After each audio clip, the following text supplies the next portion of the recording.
Assalamualaikum warahmatullahi wabarakatuh.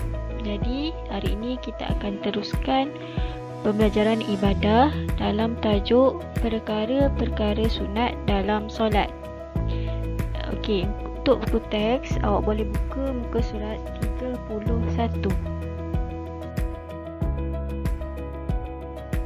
Dalam solat ada beberapa perkara sunat yang jika kita lakukan dapat pahala, dan jika kita tinggalkan tidak akan mendapat dosa ataupun membatalkan solat.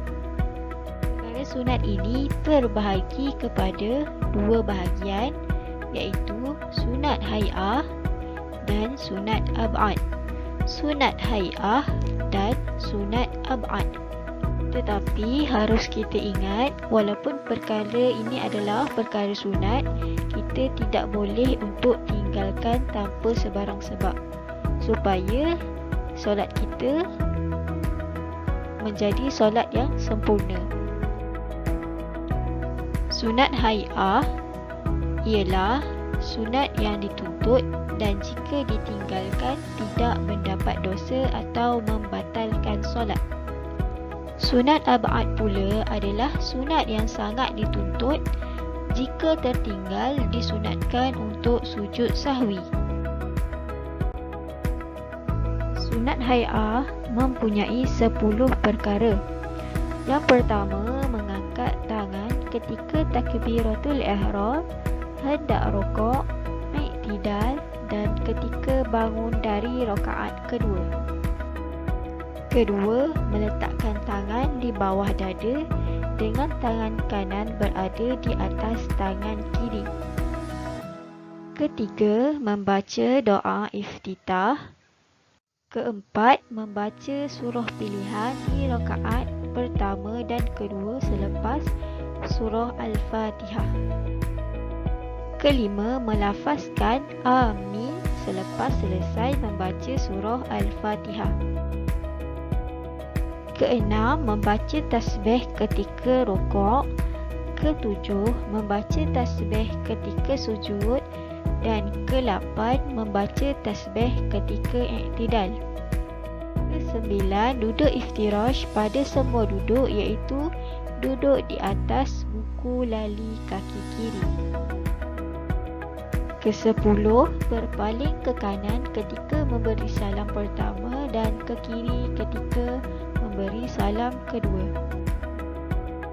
Sunat ab'ad pula terbahagi kepada 7 perkara dan ustazah telah bahagikan dia menjadi 3 bahagian.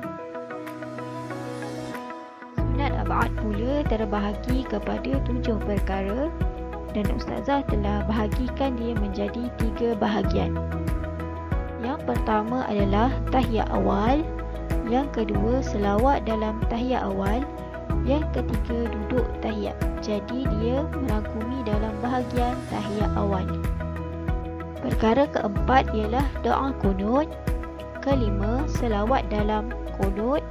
Keenam, berdiri ketika membaca doa kunut. Okey, ini adalah bahagian yang kedua, adalah bahagian doa kunut. Ketujuh, selawat ke atas keluarga Nabi ketika tahiyat akhir. Okey, ini adalah bahagian tahiyat akhir. Jadi kita perlu faham, apabila kita tertinggal 3 perkara ini, kita perlu disunatkan untuk sujud sahwi. Yang pertama tahiyat awal, yang kedua doa kunut, yang ketiga membaca selawat ketika tahiyat akhir ataupun tahiyat akhir. Mari kita fahami pula apa itu sujud sahwi. Sahwi bermaksud lupa sesuatu. Dari segi syarak adalah terlupa sesuatu di dalam solat. Sujud sahwi adalah sujud yang dilakukan sebanyak 2 kali setelah selesai bacaan tahiyat akhir dan sebelum salam. Kenapa perlu lakukan sujud sahwi? Sujud sahwi dilakukan untuk menutup kecacatan dalam solat kerana terlupa, dan hukumnya adalah sunat. Bacaan ketika sujud sahwi adalah Subhana man la yanamu wa la yashu. Subhana man la yanamu wa la yashu. Maha suci Allah yang tidak tidur dan tidak lupa. Cara melaksanakan sujud sahwi adalah apabila kita selesai membaca tahiyat akhir pada rakaat yang terakhir, kita sujud sebanyak 2 kali seperti sujud biasa, dan ketika sujud kita membaca bacaan sujud sahwi sebanyak 3 kali, dan selepas selesai sujud sahwi sebanyak 2 kali, kita pun terus beri salam.